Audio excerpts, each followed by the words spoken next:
you cool cats, that was Chicory Tip with their transatlantic smash hit, Son of My Father. Now all you hep cats better clean out your ears for the new one from the South Tyneside's Teenage Rock and Roll Machine. It's called, I Came Here to Burn This Place to the Ground to Make a Table, and I'm all out of table making equipment and matches.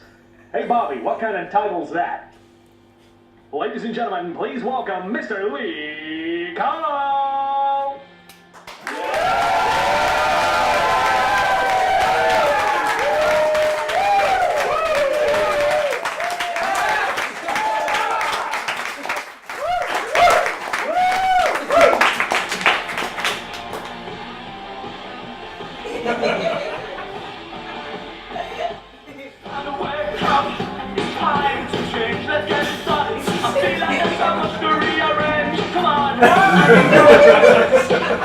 Why don't we get it started with it?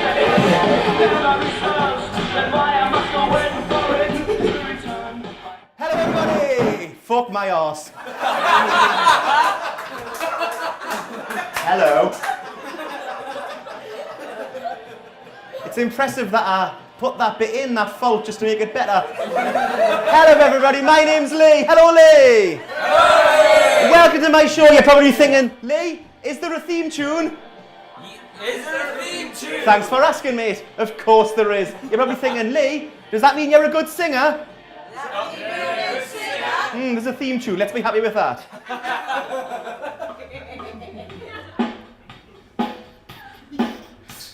Hello everybody, welcome to my show. It's called I Came Here to Burn This Place to the Ground and Make a Table. And I'm all out of table making equipment and matches, which is too long, isn't it?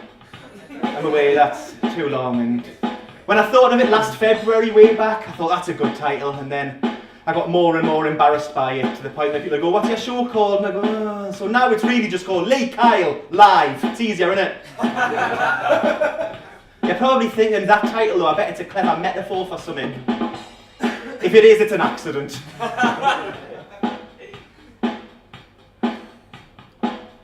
came here to burn this place to the ground. I stumbled around, and look what I found. I found things, and some other things, and a sense of frustration, an alienation. I came here to burn this place to the ground and make a table. But you know what the catch is? I'm all out of table making equipment and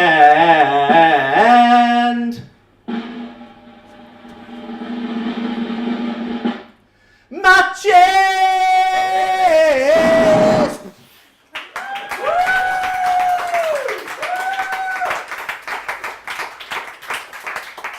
Thank you. I think you noticed the explosion there that the substandard sound system didn't cut out. So, hello everybody. Hello everybody. My name is Lee. I am from a place called South Tyneside that I know a lot of you are familiar with. And it's not a show about where you're from, because who gives a shit. But I need to quickly sum it up, right? South Tyneside, if you're not familiar, is a place where, if I can sum it up in one sentence or two, in South Tyneside in the 1990s, there was a snooker club called On Cue. And in On Cue Snooker Club in South Tyneside in the 1990s, you could buy a pint of the runoff of the drip tray for 25 pence. And you know what? It was all right. And it wasn't until I started doing nice things and going different places doing comedy that I realised that that's fucking disgusting, isn't it? Because it's not a place you're taught you can strive to achieve things. That's the thing, right? You're from South Tyneside, you could be the Prime Minister. It's not going to happen, right? Absolutely not going to happen. Tell you what, people are still furious there. Thatcher as well. She gets the blame for everything. Tell you what, if she gets in again, people are going to kick off. But you're not told you can to strive for things. You're not told that you can do things, right? Like, for example, when I was a kid, I genuinely thought that when I grew up, I was going to be a tramp, right? So this is brilliant for me, you know, just being indoors and that. Like, I can't believe me luck, you know, like, if I could go back in time and speak to 14-year-old me, I think I'd say, Lee, don't worry, mate. Everything's going to be all right. You're not dead. All signs point to you being immortal. Drink the bleach. This isn't bleach, by the way, but thanks for rushing to the stage to me aid. I appreciate it. But I have achieved something over the last year. I've achieved something. I broke a Guinness World Record. Yeah. Because I'm really probably the best person in the world at going to the fairground. For example, not bragging, but I've never once been on like a roller coaster, not go all the way to the end. Not once, right? And I broke a Guinness World Record, right? You know that game where you have a bit of wire and you move it over another bit of wire and then it sort of buzzes? Yeah, I am not only the world record holder at that, but also the world champion in my weight category. Right?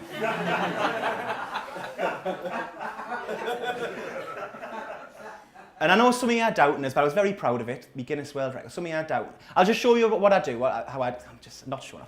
What's your name, mate? Nick. Nick, lovely to meet you, Nick. That's me. Thank you.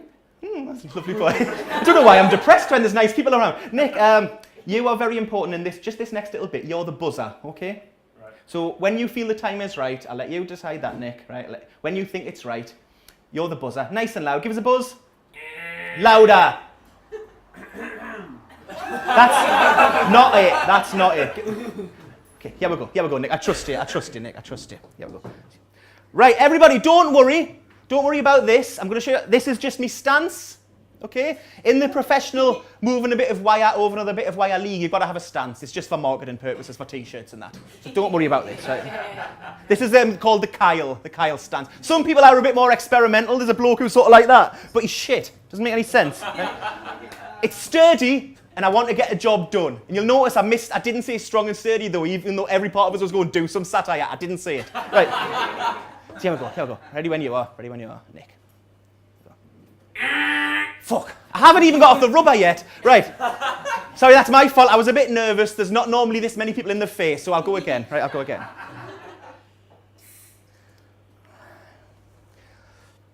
There you go, nice rhythm going. Difficult bit this, watch. Round Tanny's corner there. Tricky. Some of you might, oh, look at that. Some of you might remember the semi-final. Oh, shit. Go again, sorry, Nick. Right, back. You'll notice this is exactly the same route. Fuck! Right, in my defense, I wasn't warmed up. I'll go again. I was going a little bit slowly. That was my mistake. I'll do it faster like I did it on Eurosport. You'll remember from the telly. Here we go. You're a bit of a prick, Nick. That's my favourite thing to do in the world, that. It's my favourite thing to do in the world. I'll tell you why, not because of the sporting aspect, but sort of because people watch going, this lad's a fucking idiot. But eventually, psychologically, you start to go, oh, I think he's going to do it. And that's me all over that, like, you know, I didn't do it there. Let you down. For that, I apologise. I think I'm one of those people, you know. Always have big plans, and then something happens and you don't see them through. I think it's quite common. And I think when I was writing this show, I thought there's no theme. Then you went, yeah, there is a theme. You're a big letdown, Lee. Wonderfully, that's the theme, right? Because before I did stand-up comedy, I was for 9 years a professional wrestler, which I'm aware sounds like a lie. Don't think I don't know that. But I was, at one point, not bragging, the champion of the northeast of England. Yeah, thank you. And the fact that I got to decide who won that belt makes it no less impressive. No less impressive at all. And I've got one story from my days. You don't need to know about wrestling, don't worry. I've got one story from my days as a wrestler that I think will sum up what I'm like. It was a big match for me. I was a tag team champion, and we were having a big match in. Again, I'm not bragging. Get ready for this. Stormont Main Social Club in Gateshead. You're right to look impressed. Honestly, there was double figures in there, so it was a big match for me, and we were having what's known as a ladder match. A ladder match. Now, if you don't know, a ladder match is a legitimately dangerous match. I'm not going to patronise you by pretending wrestling's real. It's not. It's pretending and stupid. But it's a legitimately dangerous match. What happens is, there's a belt hung up from the ceiling. You have a ladder, you have to climb the ladder, whoever retrieves the belt's the champion. Simple as that. And it's dangerous because you fall off the ladder and there's big stunts happening. And it was a tag team match, and I was young and stupid, way younger and stupider than I am even now, right? And I thought, I want to impress here. I mean, God, there's about 40 people in, of course I do. Like, why wouldn't you want to hurt yourself, you know? And I used to do a very basic wrestling move called an elbow drop. If you don't know an elbow drop, your opponent's at the side of you, you drop knee arrow on them, giving the illusion you're dropping an elbow across their ribs. Now, I used to do that from the top rope, which is quite impressive. And then, because I was young and stupid, I used to do it from the top rope to the outside of the ring on the concrete, which is ridiculous because I hate pain, right? I was a terrible wrestler, by the way, for loads of reasons, right? I didn't like the gym, I didn't like pain, I didn't like heights, and I didn't like wrestling that much. So I wasn't an ideal choice. And for this big match, I thought I'm taking this to the next level. The next level. What I'm going to do is I'm going to climb the top of the ladder set up in the ring, jump off the top onto my opponent on the concrete floor on the outside. Idiotic, I know, mate. Like, now I know that. Then I knew that as well as I was climbing, because I don't like heights. And all I needed was my tag team partner. By the way, we were called the Gravediggers, if you're wondering. With a Z on the end, because it was 2001 and that was cool then. Yeah. I was wasted youth. Yeah, I know. And my tag team partner was called Tanis, which is an anagram of Satan, which was important to him. It's also an anagram of Santa, but I never pointed that out. His real name is Phil, he works in Morrison's in Blythe. And all I needed was for him to hold this ladder steady. The ring slightly sprung, so you need it held steady. In credit to him, he did. Mostly. I climbed up, and I swear to God, almost everyone in there was watching by this point, which was rare for that show. The kids, the adults, are looking up. I'm just about to jump. Look down to see my opponent. He looked so small. He was a big bloke, but he looked so small. All I needed was Phil to hold it steady. He didn't. Instead, the split second I jumped, he let go of the ladder, started clapping to get the crowd interested. If they weren't interested in my death, his clap's not going to make a fucking difference. So instead of the picture-perfect elbow drop I envisaged, instead, I went flying through the air, landed splat on the floor, as close to my opponent and flatmate, Louis, as I am to you now. Right? Now, I like laughing. I pathetically need it, right? It's all I've got. Love laughing. Didn't like that laugh. It was cruel, mate. It was cruel. They were laughing as if I was shit at wrestling and an idiot or something, right? And it hurt a bit. And Louis got word. He went, "What are we going to do, mate? What are we going to do? What are we going to do? Nothing, mate. The match is fucked. It's gone, isn't it? The best I can hope to get out of this is a serviceable anecdote in 15 years' time." And that's me all over. Big plans, blow them, everyone laughs. Brilliant. People think it's a plan, you know? You think, oh, you must get out all scrapes for comedy. Not purposely. Try and just live me life. I banged my head 5 times on Wednesday. Ridiculous, right? And it's not how I view myself. I view myself as dead daring. Like, I don't give a shit about stuff. You know, that's how I view myself. I view myself as dead rock and roll. Like, in my head, when I walk on, your eyes are going, oh, is that a young Mick Jagger? That's what I think's happened. And you're going, oh, my foof's gone all tingly. And he's like, oh, I'm all bonked on. And that's not happening, is it? Because in my head, I'm dead rock and roll and dangerous, right? In my head, I'm dead rock and roll. Like, in my head, I don't give a shit about things, right? Look at this. It's electricity, that. And I'm shitting myself now. In my head, I don't give a shit, but I fucking really I care too much, right? In my head, I'm dead cool and I don't give a fuck. Like, you know chewing gum, for example? You know chewing gum? Swallow it, me. I do, and it's not true, by the way, what they say about chewing gum, right? You don't get like a little tree growing in your stomach. That's bollocks. Worst case scenario about chewing gum, absolute worst case scenario is it might get caught in your hairs on the way out.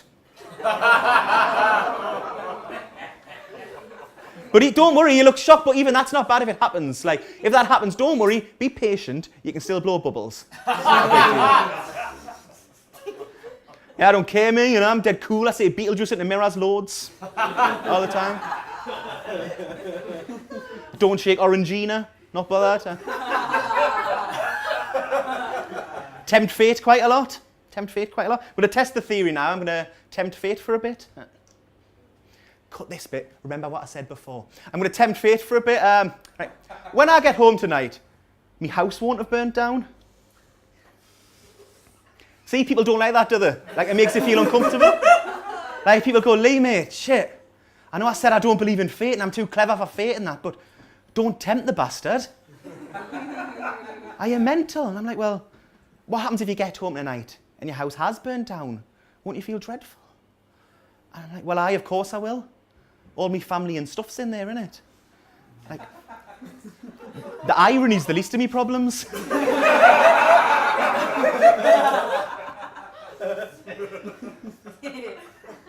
Like when Leonardo DiCaprio fell off the Titanic, right? I've not seen it.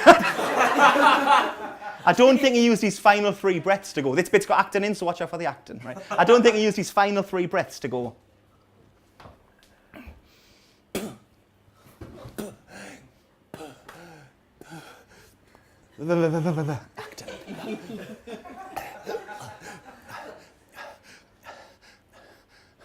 Oh, I can't swim and it's freezing and that. And then his second one to go.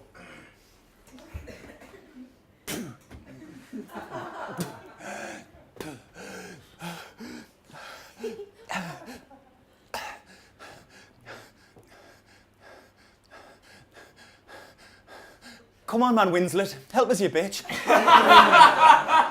Move a How where? I painted you like a French girl and everything. I don't think he used his third and presumably final breath to go.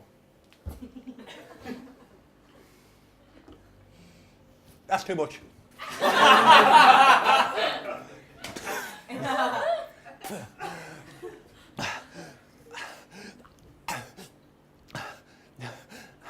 You know what really galls me? They said it was unsinkable. Like that's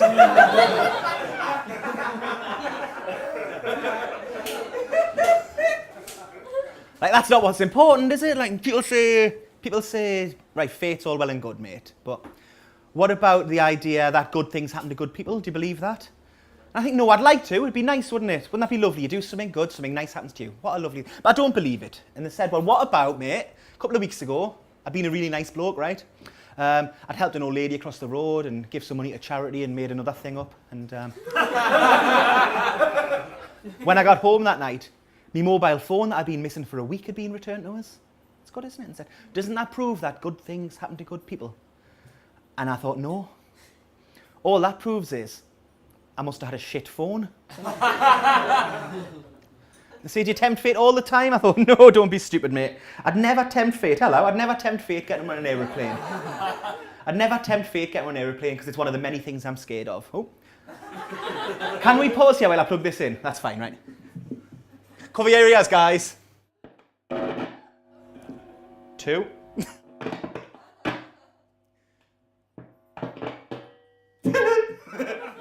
Right, here we go. Listen. Is it on? 1, 2, 1, 2. Right, they go, where was I? This is smooth, isn't it, right? That's what you want, yeah? I'd never tempt fate getting on an aeroplane, for example. I'd never tempt fate getting on a plane because it's one of the things I'm scared of, you know. I'm scared of dogs, needles, heights, flying, me wife leaving and shit like that, you know, loads of things. And, I'd never get on an aeroplane and go, don't worry, everybody, we're definitely not going to crash, right? Because that'd scare me, that'd scare other people. That's an idiotic idea. And call me crazy, right? But I would hate to die in a plane crash. It's probably my worst fear. Terrified of that. Call us crazy. Mostly, anyway. Almost every part of us would hate to die in a plane crash. Actually, I'd say every part of us would hate to even be in a plane crash. Call us crazy. Hate to be in a plane crash. There is part of us would love to go on that slide, but other than that. Hate to be in a plane crash, you know. My son came to us and he said, he's 18 now. Lee, you don't look old enough. No, right? People used to say that then 2 years ago. I got fat and all my hair fell out. It was brilliant. People used to... He came up to us and he said, you know, I'd love to jump out of a plane just so I could say I've done it. You know, you'd love to? He went, yeah, I'd love to jump out of an aeroplane, you know, just so I could say I've done it. I went, let me get this. He said, for the final time, I'd love to jump out of an aeroplane, you know, just so I could say I've done it. Just say you've done it. I lie all the time. I jumped out with 3 this morning, prove I didn't. I lie all the time, mate. You know that thing about the world record? That's bollocks. I'm shit at it. I'm crap at it, right? Right, get this. That's not even a real wire. That was acting, that. Nick's not even a real buzzer. That's why you were shit at it. So another thing I've done, I thought the best idea I've ever had, right? I thought the best idea I've ever had. I thought this would go really well, this. Because what I found out is, do you remember Jerry Adams from the 80s? Right? Jerry Adams, I've not looked into it too deeply, but From what I can gather, Jerry Adams was a baddie or something. And the older people can vouch for this. When Jerry Adams was on the news in the 1980s, right, he used to have his voice dubbed over by an actor. I think it sounds stupid now, but that's what happened. So he'd be sort of talking, going, oh, something about the peace process or bombs, and the voice would go, something about the peace process. I think it was to remove the power from his words. The older people can vouch that happened, right? Sounds odd, but it happened, right? And I found out what I think is the best fact I've ever found out, that the actor who did the voiceover for Jerry Adams in the 1980s was the actor who went on to play Butch Dingle in Emmerdale Farm. That's pleasing, that, isn't it? That is good, that, isn't it? That is good, that. You're puzzled there. He's actually from Northern Ireland. He was just acting as a Yorkshire voice. It's clever what they can do, isn't it? So I did what I think is the best thing I've ever done. I think the best thing I've ever done, I set up a Twitter account as Butch Dingle and retweeted everything Jerry Adams said, right? I thought, it's good, that. I thought, worst case scenario, Jerry's connected, he'll break me legs, I'll get an Edinburgh show out of it. It's fine. That's fine. That didn't happen. What happened is, did 4 retweets, nobody followed it and it got blocked. So all I've really done there is upset a legitimate politician, you know, but... Not bothered though. Not bothered. I'll tell you why I'm not bothered, because in my ultimate act of tempting fate, I'm going to say something here that I truly believe, and I'm just going to come out and say it. I'm never going to get murdered. It's not even worried, mate. If he came at us with a knife, I think I could just go, oh, where? And he'd go, yeah, this is stupid, isn't it? Don't get us wrong, that's not even arrogance, right? I'm going to have a horrible death. I'm overweight and I'm sad a lot. Just never going to get murdered. Never going to. The problem with this bit is, it's only really got a punchline if in the future I am murdered. And you can look back and go, you can see what you want about him, but he was dedicated to his craft, wasn't he? Fingers crossed, guys. Now, I know that was all a stupid thing to do, right? Basically, taunt murderers and tell Jerry Adams he's a dick. But I'm not bothered. And it's because I'm not wise. Like, none of you are wise. Because in this country, we don't have wisdom. Everyone's an idiot, right? The wisest thing in this country is that song, isn't it? Que sera, sera. Everyone makes a big deal about que sera, sera, like it's something. It's gibberish. What's happened in que sera, sera is there's a little girl and she's been at school. She's been getting picked on, and all she wants is her mum to make it better, right? So she goes, when I was just a little girl, I asked my mummy, what will I be? She just wants a bit of hope, right? Because all the girls at school have been picking on her, telling her she's ugly and she stinks, right? That's what's happened. She goes, will I be pretty? Will I be rich? Because they're going, you stink, you and your family are poor. It's horrible, isn't it? Horrible. We've all had it, right? And all she wanted was her mum to make it better. She comes home and she goes, Mummy, I'm really sad, all the girls. I'm at a new school and all she wanted is her mum to go, look, it'll get better in time, or we'll go and speak to the head teacher, something like that. Something like that. Look, our Danielle, I love you. That's all she wants to hear, right? Don't worry about it, Danielle Flower. You're beautiful to me, and it's what's inside that counts. And sure, we don't have a lot of money, but we have a lot of love. Some platitudinal bollocks like that, right? That's what she wants, this little kid. She's Annie a Ben, you know what I mean? So she doesn't get that. Instead, her mother goes, que sera, sera. Which is pointless, because Danielle doesn't even speak Latin. They don't teach it these days at her school. Whatever will be, will be. The future's not ours to see. Que sera, sera. Mummy, I'm really sad. All the girls have been absolutely horrible. Isn't that funny? Well, Danielle, something in Latin. Haven't got a clue. Wait and see. Something else in Latin. Cheers, Mum. Been trying to better myself, though. Got to better yourself, haven't you? People go, oh, Lee, you can't just be a dick. You've got to do stuff. Oh, great. So eventually, when I get out of bed, you think, better do stuff. Went to an art gallery. It's nice, isn't it? Went to an art gallery. Don't get us wrong, I love pictures. That's lovely, that. I love pictures. My problem's not with pictures. I just think some people do art galleries wrong and they spoil them, right? They do them wrong. I think I do art galleries correctly. I get in, I get out. No. You go in, you go, there's a bowl of fruit, there's a dead king, there's a lass with her knockers out, let's fuck off somewhere good. Reasonable, right? My problem are the people who think they know more than you. You know, they'll stand there for ages like the Liam Gallagher in the 90s. Looking at a picture of a vase or something, going, oh, it's very witty. I wouldn't close on it, you know. It's It's very witty, this. You know, it's brilliant, man. They go, oh, yes, charming. Oh, yes, look at the use of light. And you go, of course there's fucking light. I wouldn't be able to see it otherwise, would I? I'm going to say it now. I saw Da Vinci in real life once. I saw Da Vinci in real life.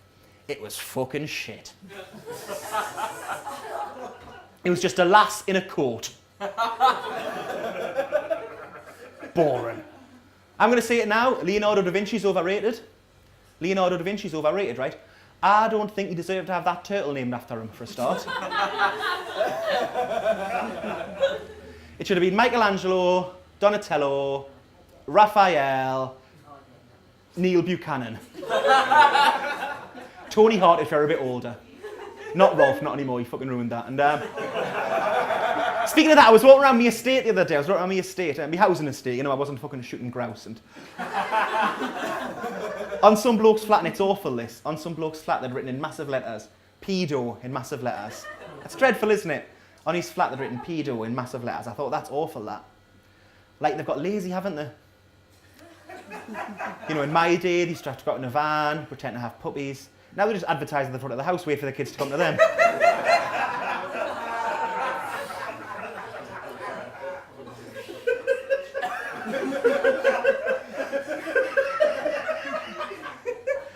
And sometimes people will say, Lee, you know that picture you saw, the lass in the... That was the Mona Lisa, mate. It's the Mona Lisa. It's not rubbish. It's one of the greatest works of art of all time, the Mona Lisa. Like, it's dead enigmatic and mysterious, isn't it? Nobody knows why she's smiling, do they? It's enigmatic, it's mysterious. Why is she smiling? It's obvious, isn't it? She was getting that picture done.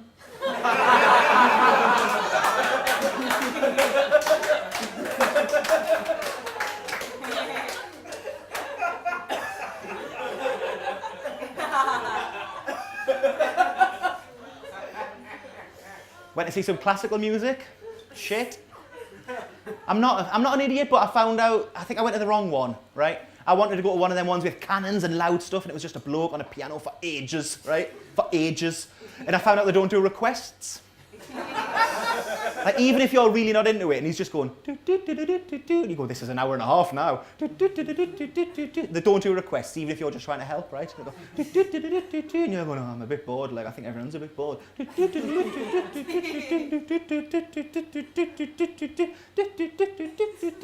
You're not allowed to just go, oh, mate, do you know, dun dun dun dun.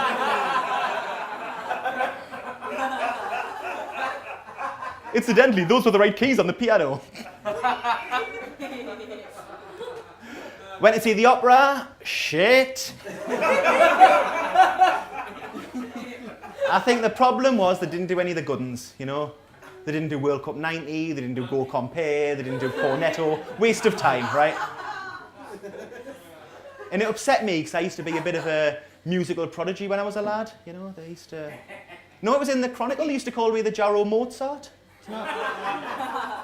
No, they used to call me the Rimsky-Korsakov of 141 Hyde Street. That's true, that's my real address, but don't rob us, I'm in. It's probably burnt down now anyway. Right. Some of you are going, I don't believe you, Lee. I don't believe you because you lied about that thing with the wire. I understand. So I'm going to quickly warm up and show you what I used to do.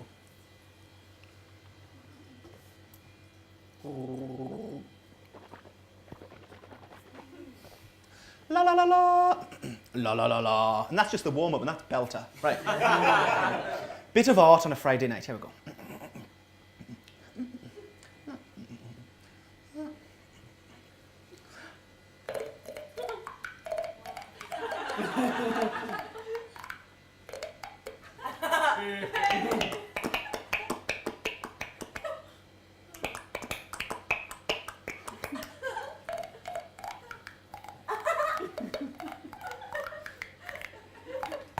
Right.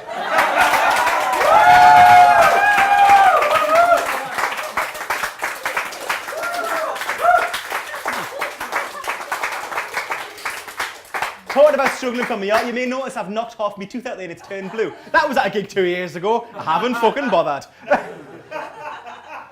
It's not just that I can do. I love TV theme tunes. Yeah, I love TV theme tunes. But I hate when people have TV theme tunes and they haven't got words in and you go, this is doing me head in. So you'll watch Emmerdale and you'll be going, oh, should have words. So you're going, Emmerdale Farm, lovely Emmerdale Farm. So I've written one, basically. We're going to have a little musical interlude. Written one to Match of the Day. Match of the Day. Match of the Day, everybody. Match of the day, it's so exciting. The football's coming on. With tackles, goals and offsides. Nothing can go wrong. I hope that it is with Des Lynam rather than Ray Stubbs. We've got Bolton, Nottingham Forest and all your favourite clubs. I hope the referee's consistent and makes the correct call. And that if it's snowing, we use the orange ball. And then it's over to the pundits where they'll provide insight. Everybody enjoy the football, it's on every Saturday night. Well, except for in close season or the international break.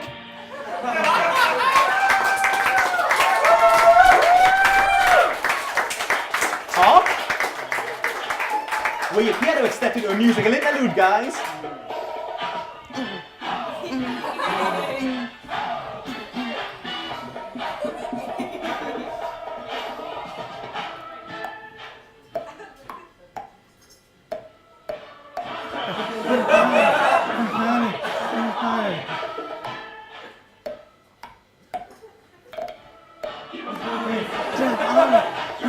I don't get the credit I deserve for me dancing.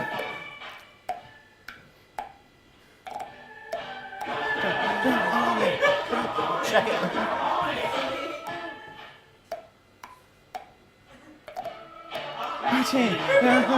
Just a little break, little musical interlude. That bit's a bit racist. I should have edited that out. I didn't write the song, you know.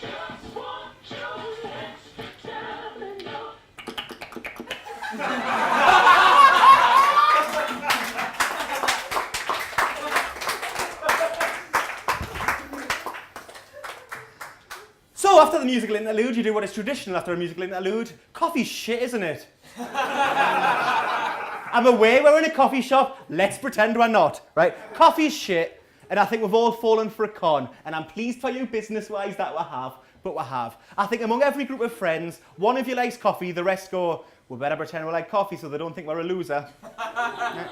There's two reasons for this. First off, we like to act as if we live in some sort of Parisian cafe climate where we've all got a bit of class. I live on the banks of the Tyne, it's fucking horrible. Secondly, it's because we're at an age now where you can't just meet up with your friends for no reason, right? Let's say, Nick, we were best friends, right? Which neither of us want. And I knocked on your house, and I went, Nick, do you want to come out for a coffee? You'd begrudgingly go, I suppose I've got nothing else to fill up the void between now and death, right? I've been to the doctors, guys, don't worry. Yeah. But let's say I knocked on your house instead, and you went, Nick, do you want to come out and you went for a coffee? And I went, no, do you just want to go out and play? No, that's weird, isn't it? But that's what we want. We want to play. And I think there's a happy medium, right? People don't like coffee. I think what we need to do is do something we like.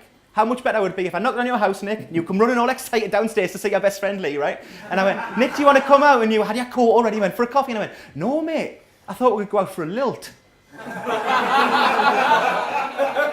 That's better, isn't it? Because you already like lilt. You don't have to try. It's lovely. Coffee's horrible, right? I have 4 cups a day. It tastes like fucking mud. I don't know why I bother, right? It's horrible. It's horrible, right? People get angry about this sometimes, by the way. They'll stop us afterwards and go, clever lad, I love coffee, as it happens. I have caramel lattes, because I do like coffee, but I don't want it to taste of coffee in any way, you know.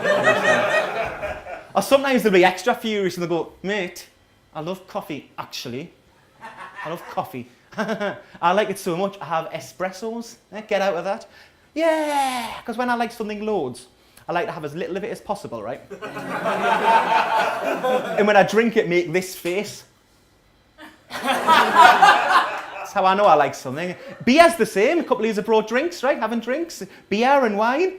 That's horrible, isn't it? You're used to it, but it's horrible. That's why they invented alcohol pops. Right? It's because you like them, right? They're lovely. Stop being difficult. You like them.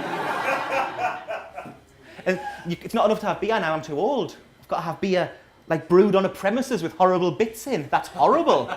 And I've got to have olives with it. Because I'm 37 now. Got to like the taste of soap.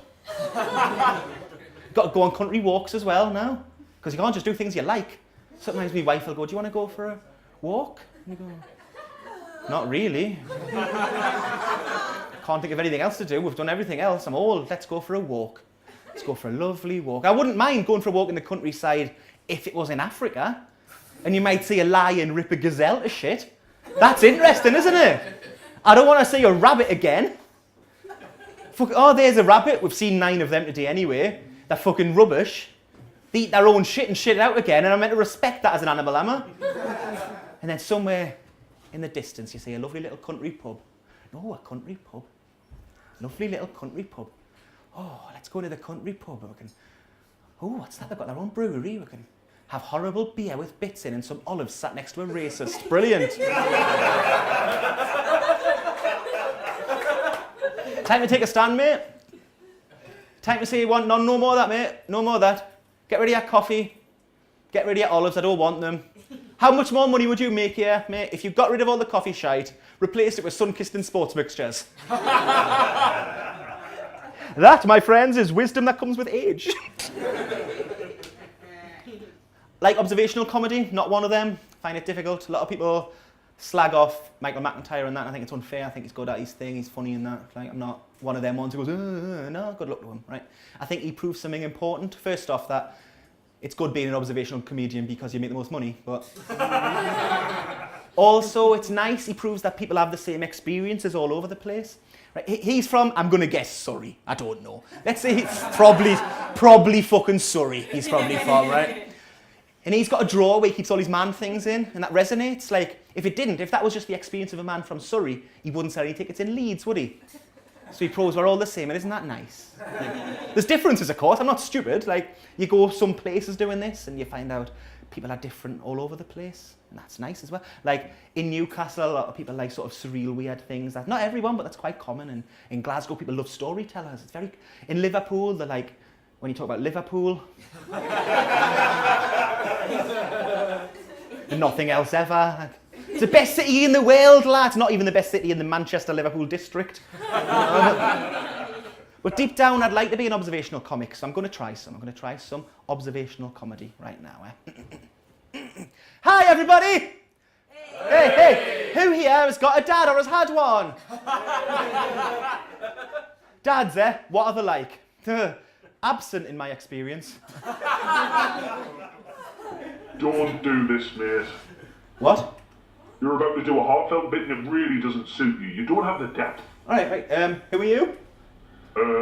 I'm your conscience, let's say. Oh, I am Lee's conscience. My body is dead fat. Brilliant, right, You don't sound like your conscience. What he sounds like is the comedian and semi-failed impressionist Carl Halbert.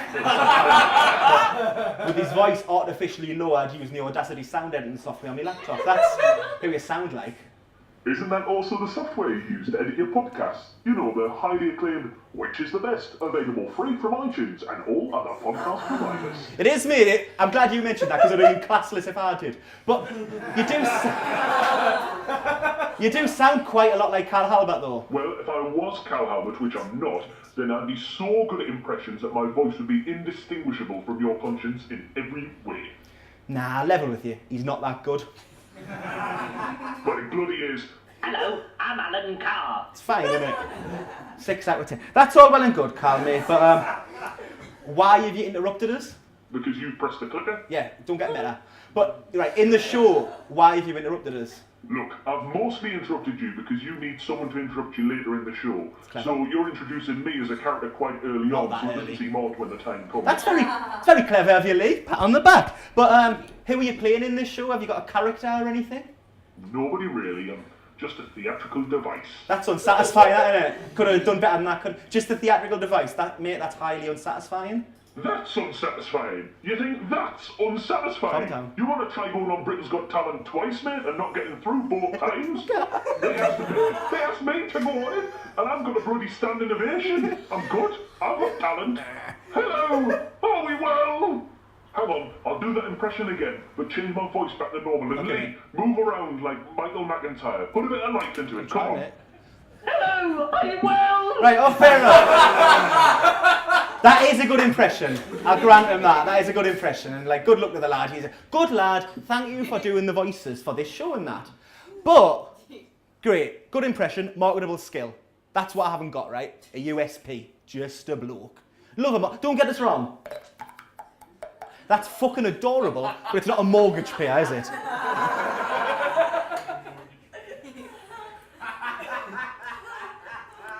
But I can do things. This is my favourite bit of the show, by the way. I really love geography, right? So I'm going to throw it out there. Shout out the name of a flag. I will tell you exactly what it looks like.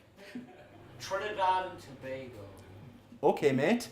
Taking you up on Trinidad and Tobago. Regular flag shape. There's only 3 flags in the world, not oblongs. Rectangles. I don't know what the difference is. Red all over. Diagonal stripe. White stripe. The black stripe in the middle. Am I correct? He doesn't know, but I fucking am, right? I am, definitely. One more. Azerbaijan. Right. Azerbaijan, same shape. Take it as red, it's the same shape. Horizontal tricolour, like the Dutch flag, with colours on it. I want to say, do you know what it looks like? Yeah, it was the Grand Prix last week. Fuck, what a nerd. Blue, red and green. Yes, and in the middle, it's a moon shape and a little star next to it. I'm quite nervous now because the lass who normally does me support in a lot of these just went, you keep bragging about flags, Lee, but you haven't actually got 3 yet. So let's go for the 3rd while I'm filming it.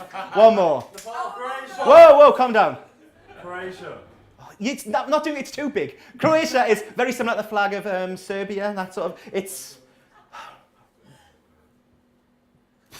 blue, white, red, or maybe they're the other way around. And there's a shield on the middle. In the shield, there's the thing like on the Croatia strip where there's like a checked pattern, red and white. Am I right? Yes. Fucking get in! Suck on that, more successful and better comedians. But again, I'm not going to make $1 million off that, right? Well agreed. I can write jokes. You know what? I know I haven't proven that so far, but I'll tell you a joke, right? I'll tell you a joke. Has this gone off? No, tell you a joke. Right, it's a good joke. It's a strong joke. It's not a laugher. It's one of them ones where you'll appreciate the workmanship, right? It's normally very popular with men of a certain age. No pressure, Joby's fella, right? Here we go. Right, here.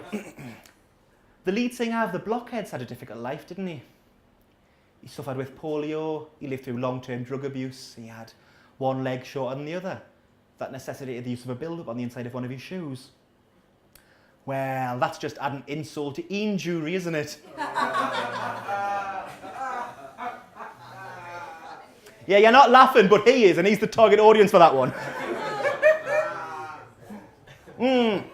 Another thing, I had a really bad concussion one time, right? A really bad concussion, like genuinely, when I was wrestling, like, I had a really bad concussion. It affected my memory, so I've been giving myself a little test on these, and this is the second last time I'll ever do this show, unless it gets an arena tour. And I haven't really nailed it yet. And what this is I went to a Catholic school, and we were taught a list of pre-Raphaelite popes to learn, and I used to be able to remember it and all about that, and I can now off stage, but on stage there's different pressures, so this is just for me. I'm going to see how many I can do. Right, here we go. Innocent Case, Hormistus Theodore, Boniface Tyrus, Pelagius, Tedibios, Theodore II, Gregory Anterus. Right, that's about 12. That's the start. There's 24, I'm halfway through. You're probably thinking, why has he done that? Surely this doesn't tie into something later on. Don't go thinking there's not a structure to this, guys.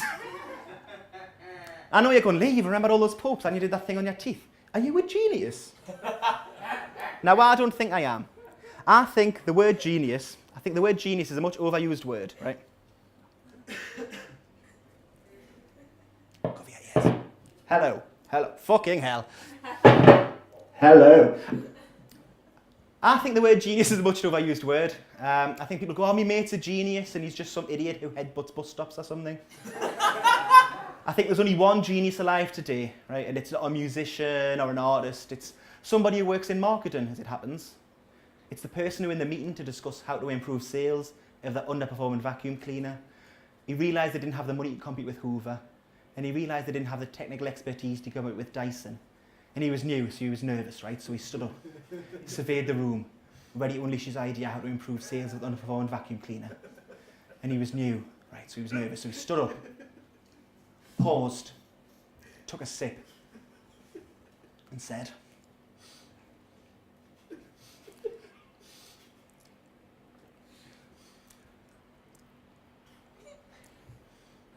we could draw a face on it.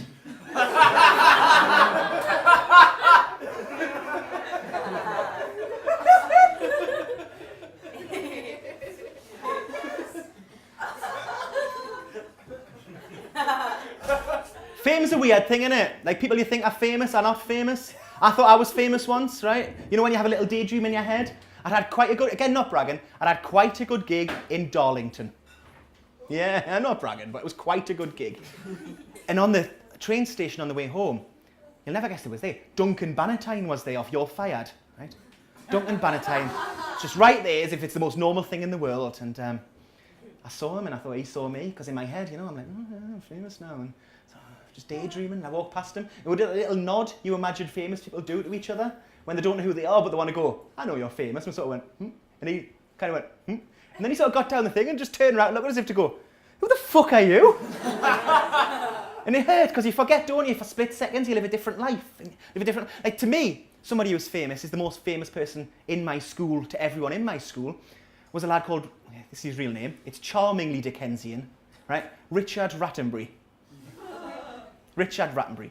Everybody in my school remembers Richard Rattenbury for one simple fact, and it's that Richard Rattenbury couldn't jump. I don't mean he wasn't good at it, like he couldn't jump, he could. Now, I think he could, and it was just one of them stupid rumours. Like, people used to say Mrs. Lakey at school had a metal tit because a boy once fell into it and got knocked out. Right? I don't think it's genuine. Looking back, I don't think it's true, right? But one time, it's going to surprise you, one time I was signing on, right? I know. And Richard Rattenbury was working behind the desk. This was about 15 years ago. I went, it's Richard Rattenbury? I went, Richard Rattenbury, is it true? He went, I'll stop you there. Sick of this. Sick of this Richard Rattenbury can't jump shit. People still saying it? I went, everyone says it, mate. He went, does David Scroggins say it? I went, he says it. Andrew Donaldson, he says it. We went through everybody, long story short. Right? If they were someone in St. Wilfrid's in Jarrow in 95, we went through them, right? And he went, I'm sick of this, actually. Happens a lot, this. Happens a lot. Everybody in here has heard the story, all of me workmates. All the people signing on, they know. I'm asked every day, Richard, can you jump? Richard, can you jump? Of course I can fucking jump. When we get very far in life, not being able to jump, would I? I went, I'm going to prove it now. And he did something that made him become possibly my favourite person. Right? He went, everybody, sick of this, let's put this to bed, I've had enough. And he got them to count down, right? He went, I'm going to do it, I'm going to jump, I'm going to show you. Well, he had no more about it. Got them to count down. People were looking up from their betting slips, because they weren't fucking betting as well. I don't think a lot of these people that all want a job. Satire. And he got everybody to count. He went, 3, 2, 1. Oh, fuck. Brilliant. He could do it. I know he could do it. But it was important to make me happy. In a low moment. A low moment. And I'll tell you who should be more famous. Who should be more famous, who isn't? Neil Armstrong. Right? You all know who he is. First man on the moon. He is. We haven't got time to argue. First man on the moon. Right. We all know what he did. But shut your eyes for me, please. Shut your eyes for me, please. Picture, if you can, without the helmet and that, Neil Armstrong. Can't fucking do it, can you? Can't fucking do it. First man on the moon. He should be on everybody's walls, teenagers' walls. First man on the moon. How incredible is that? Can't do it. Now, shut your eyes again. Picture for me, if you can, Mickey Mouse. Right there, isn't it?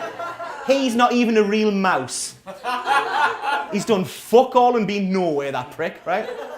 Mickey Mouse is an arrogant little bastard, isn't he? Mickey Mouse is someone, for me, who is so vain that he's married a lass who looks exactly the same as him. He's nothing more than an animated Anita Dobson, that bloke, right? Now, that is a very good joke, right? That's a good joke. Relies on too much knowledge, right? You have to know who Anita Dobson is. You have to know she's married to Brian May. You have to know they look exactly the same. Then you have to find it funny. There's too many caveats. Tell you what, though, the first famous person I came across is someone who's famous in Low Simonside in Jarrow. Certainly in my youth he was. And you'll notice earlier in the show I used the word tramp. I did that on purpose. I know it's not a word to use now, and I get that. I used it on purpose, and the purpose is this. When I was a kid, my first childhood hero was a gentleman called Tommy the Tramp when I was 2. And I didn't know what that meant at the time. I didn't know it meant he was having a difficult life, you know. I didn't know it meant he didn't have anywhere to live. I just knew him as a man who was called Tommy the Tramp. I thought that was his name. He'd knock on my grandparents' house once a week, knock on the door, and they'd come to the door looking very happy to see him. And he'd go, "See you later, alligator, in a wild crocodile." And they'd give him £1, and he'd leave with a smile on his face. And I thought, what a wonderful life he lives. I didn't have the context, of course. He was a lovely man. He offered me a bean once. Just open a tin of bean. Do you want a bean, son? Do you want a bean? He was very strict about it being in one. You know, that's fine. I didn't take it because it's a weird man who smells a bit offering you a cold bean. You're not going to take it when you're 2. But I never forgot him. That's the earliest thing I can remember an adult saying to us, you know. Do you want a bean? It stuck with it. No, it really has. It's stuck with us. And he died in the mid-90s, unfortunately. He was old. He didn't have anywhere to live. And he had a drink problem. He was ill. And man cannot live on bean alone, you know. But never forget him. Genuinely, never forget him. Like, just remember looking up at him as a kid, really thinking, he's great. Like, look at his life. I'd love his life. Imagine travelling around the place in a semi-transitory style, doing poor quality entertainment for not much money.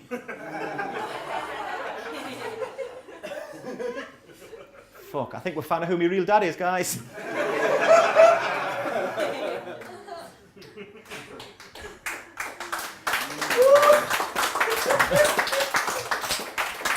I like him too because he's trouble. I like people who are trouble. I think of myself as a punk. You know, all my best mates are people who are troublesome. Not arseholes, but just a bit of bother, you know. I think of myself as a punk, except I don't like bothering people and I don't really like the music. But other than that, I think myself as... I like punks, I like their attitude, right? I like that they don't give a fuck, they wear what they want, you know. You'll see punks in, like, full bondage gear. I just go, fuck you, I'll wear what I want. Great that, innit? It's great that. I wish I was more like that. You'll see, but I don't agree with it, but you'll see them sometimes in like Nazi armbands, and I think it's not, oh God, but I know they're not doing it because they're Nazis, they're just doing it because they're like, fuck you. And in a way, it's admirable, right? I like that there's nothing you can wear that'll upset a punk. Absolutely nothing you can wear that'll upset a punk. Unless you wear a Ramones t-shirt and haven't got any albums. They fucking hate that. Now I'm going to say the most punk rock thing I can think of saying, and it's this. I think there should be more racist comedy on television. Not because I'm a racist, and if you disagree with me, I want you to answer me this. What is it you want? Bored racists. Give them stuff to do, keep them in the house. Entertain the fuckers, right? The last thing you want is them going, I've got nothing to do, I'm going to go and kick someone. Right? Entertain them as much as you can. I think I have a whole telly for total arseholes, right? 8 p.m, summing up for the wife beaters, 9 p.m, racist comedy. I don't know, call it ITV2. Now, I know you're going, you're a bit angry with ITV there, Lee. They seem quite... I'll tell you why. 2 years ago now, I wrote something for the Rugby World Cup. That's nice, isn't it? I don't know anything about rugby, by the way. They went, we need a Geordie comedian who knows about sport, and Gavin Webster didn't want to do it. So they said, Lee, do you know anything about rugby? Went, not a thing. And they went, there's money in it. I went, I love rugby. And they said, we want to do a sketch called A Geordie's Guide to Rugby. And I thought, that's hugely patronising. They went, the money? I went, it is a good idea for a sketch. And to paraphrase, they said, basically, look, we don't normally do this sort of thing on the Rugby World Cup. It's going to be on ITV1. Make it as shit as possible. Those aren't their exact words, but they wanted to be palatable for the sort of people who watch rugby on ITV1. That's what they wanted, right? I went, I can write you a shit sketch, mate. Don't you worry about that. And I was excited. Never written anything for telly before. It wasn't much money. It wasn't that. It was just, this is a nice thing, interesting thing to do. And they said, we probably won't use it, but we'll make it. Don't worry, you'll still get paid. That's fine, innit? Oh, great. Okay. Knock this sketch together. It was shit. They went, can you make it shitter? I made it shitter. Can you make it shitter? Made it shitter again. Then they didn't show it, and that's fine. And then I got an email saying, as per the agreement, since we didn't show it, you won't get paid. And that's not very fair, is it? And what they'd forgotten is, that's fine not to pay us, but if you don't pay us, do remember that sometimes I have access to rooms with people in, and make sure the producer on that shoot isn't a massive celebrity tittle-tattler. So guys, what do you want to know? I'll tell you these couple of things. You know the rumour you've heard? God, should I say this? It's getting filmed. The rumour you've heard about Debbie McGee, that's totally true. And it's absolutely none of my business why Wayne Sleep took tampons at the jungle. It doesn't matter, right? In fact, that's all I'm going to say. I'm not going to say any more. Oh, Lee, are you doing your bit about Toby Anstis? Right, I wasn't going to talk about Toby. Basically, there was a kids' TV presenter who used to fall asleep in the broom cupboard in the 90s because he was on cocaine all the time. But it's not about Toby Anstis, mate. It is though, isn't it? It's even written in your notebook as a Toby Anstis bit. That was a different bit. Was it Toby Anstis? Look, it doesn't matter how it's about. I just want ITV to know that if they don't pay us, I've got certain bits of information. About Toby Anstis. Or about somebody else. Specifically Toby Anstis. About an unnamed kids' TV presenter. With the name Toby. Look, mate, you can't just accuse people of being on cocaine. What about Toby Anstis? He is a person, technically. Like, he might sue. If he did it. Yeah, if it wasn't somebody else. Was it somebody else? Yeah. Can you repeat that? And you didn't shake your head there. And it wasn't Toby Anstis. No, what did you mouth there? I didn't mouth anything, mate. Look, the thing is, right, it's all well and good here, in a coffee shop in Newcastle. Toby Anstis isn't going to hear about it, right? But what if I get like a theatre tour in London or something? I wouldn't worry about that, mate. Right. Don't want one anyway. I don't even know what London is. Why would it matter anyway? Yeah, right. I've said so often that it wasn't Toby Anstis. He's the last person anyone would now think it was, isn't it? You'd have to be a total idiot to think about that it was Toby Anstis. Are you calling Toby Anstis stupid? No, I forgot to say that line. It's been a while. Absolutely not. Oh, you mean because of the cocaine? Look, mate, it's not to do with cocaine. He worked in the media. He was a TV presenter. I doubt he's even heard of drugs. Not on TV much now, though, is he? I know it's just trends change, don't Do they? you think he may have proven to be unreliable in any way? Absolutely not. Who were you on about? I was on about a totally different Your TV silence presenter. speaks for It doesn't accidentally talk over you. I was on about a totally different TV presenter. Who? Schofield. Philip Schofield! Yeah, they'll never believe Schofield, will they? Different rumour about him. Gordon the Gopher, I'll get out of it, there you go. That's a cop-out, Lee. Puppets can't take cocaine. That's not true, is it? Emu could take cocaine, couldn't he? Like, no, let's get a boy! Emu could take cocaine. I've got out of that, it's fine.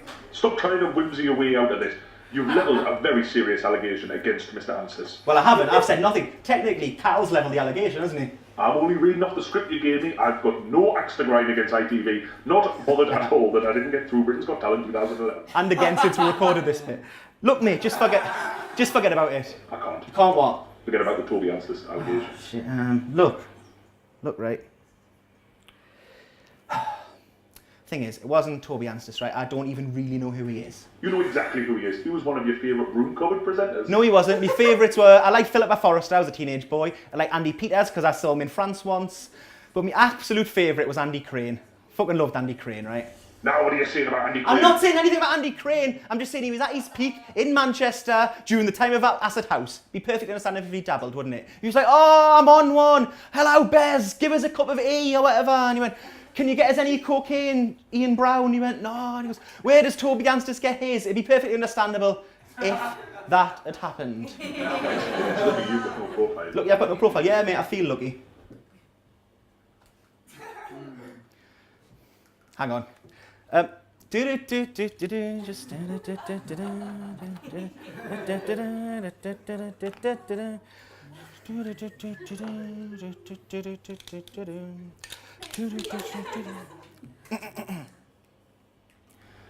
Lee, is your battery run out? Yeah, but I don't think they noticed. It was fine. I think it was fine.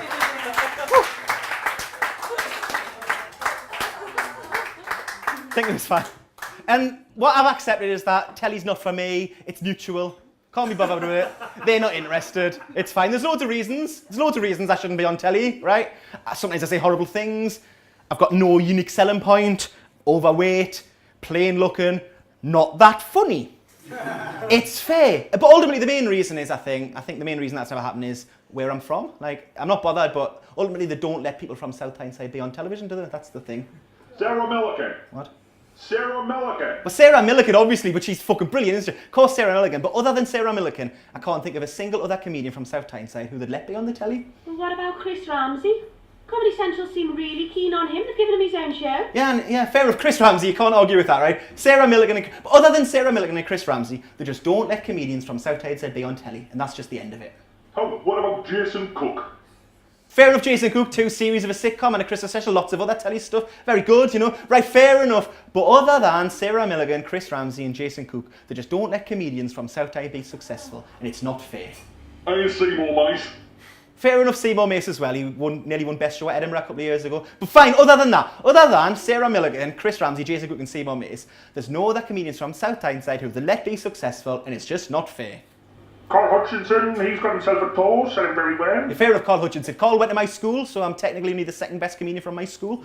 But other than Sarah Milligan, Chris Ramsey, Jason Cook, Seymour Mace and Carl Hutchinson, you can't possibly think of another comedian from South Tyneside who they let get on, and it's not fair. And John Whale, he lives 2 streets away from you. He's sort of like you, but slightly clever and slightly more well-regarded. Fuck off, Jerry Adams. Right. All right, John Whale. John Whale's brilliant. Like, he's a fucking unheralded genius. He went to my school as well, so 3rd. Right, but other than Sarah Milligan, Chris Ramsey, Jason Cook, Seymour Mace, Carl Hutchinson and John Whale, there's no other comedians from South Tyneside that let me successful. What can I do? And Keir Kyle, your own son, he's only done 5 gigs and they've already asked him to be on the radio. Look, that's fucking true. My son did 5 gigs and they put him on the radio, right? Just because he's got good hair and you can't even fucking say it on the radio.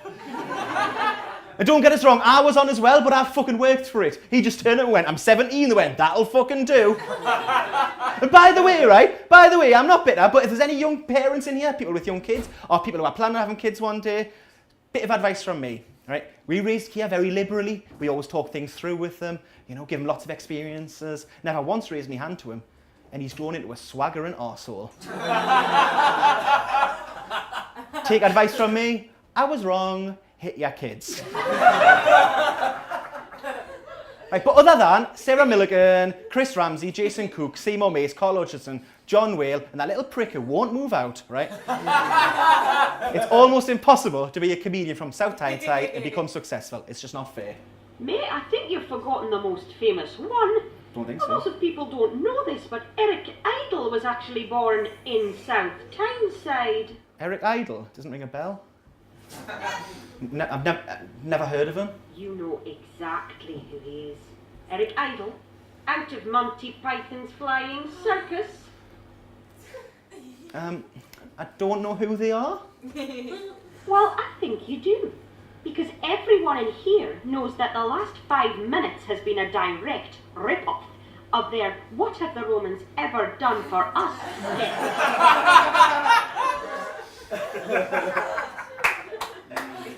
They'll never notice. They'll never know. Shit.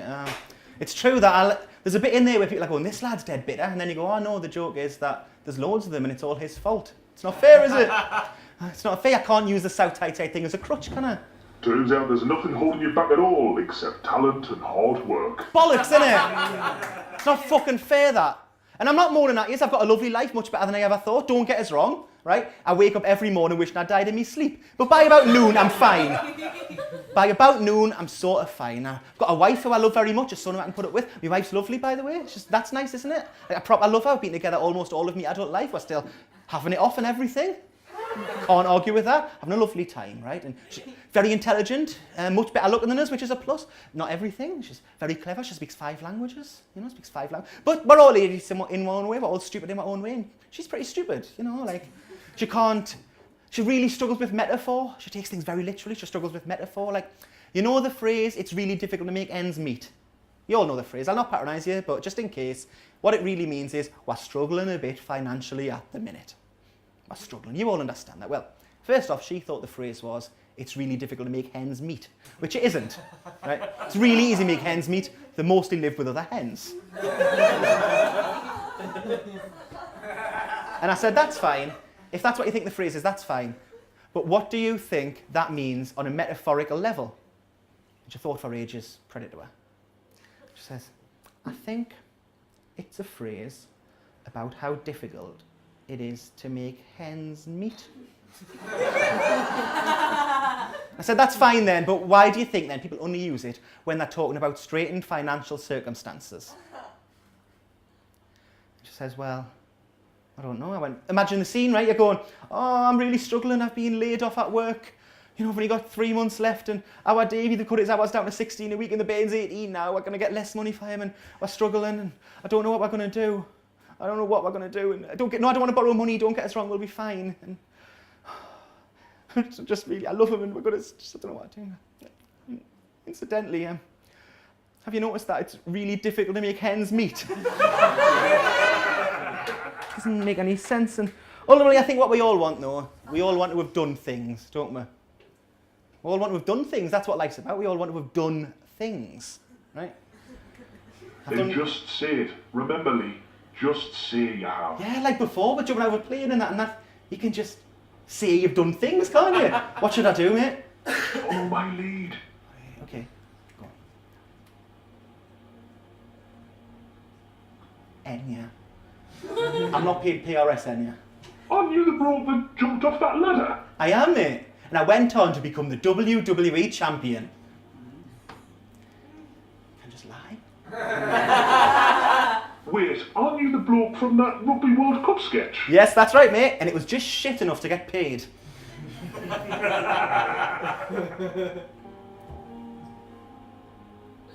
Hey, I recognise you. You satirised Jerry Adams. I did. Brought the government down. And I'll say to you what I said to him. Jerry, mate, I'm from Jarrow. Call that a march. It's barely even a fucking stroll. Hey, look, it's Lee the Tramp. Give it 2 years.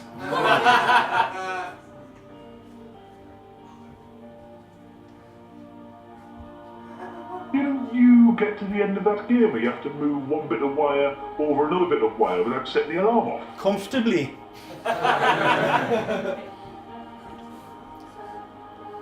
No, you can't be. Didn't you burn this place to the ground and make a table? Fucking right.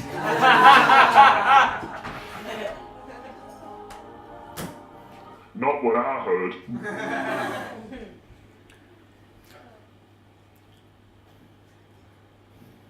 At least I can jump.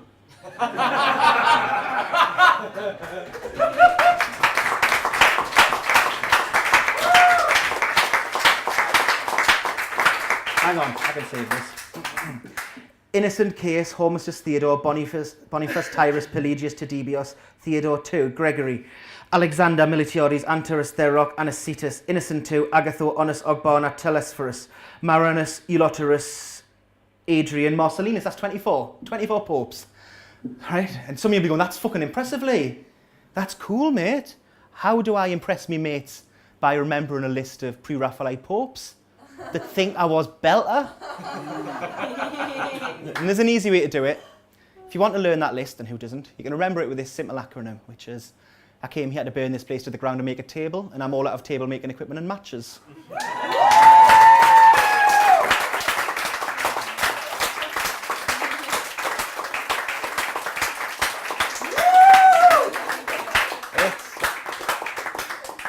It's pleasing that, isn't it? It's bollocks, of course. It's not even a list of popes. I don't even know what pre-Raphaelite means. I'll always let you down, I'm afraid. I don't know what... A lot of them aren't popes. Ogbonna plays centre-half for West Ham. 3 of them are wrestlers. Tedibios is the $1 million man Ted DiBiase he pronounced wrong. Their rock is just the rock with a space taken out. But I don't want to leave you with that as a message that you can't really remember lists of popes. So, hey guys, I think what I'll leave you with is we can all make the world better in our own little way. You know, there's a little thing we can do so that we can all bond as brothers and sisters and bring closer, and we can all achieve things we never thought we could achieve. The world can be a better place and you can play a part in it. All you have to do, hit your kids. It's not much of a message, guys. Not much of a message. Ladies and gentlemen, that was Lee Kyle on his network debut. Up next, we got the Toy Dolls with Fisticuffs on Frederick Street. Thank you very much, everybody. Take care. See you soon.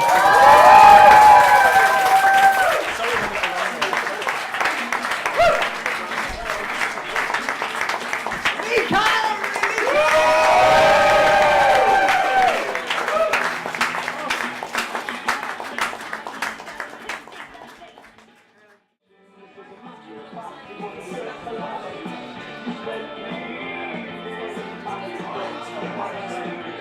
past you, so as not to break their promise.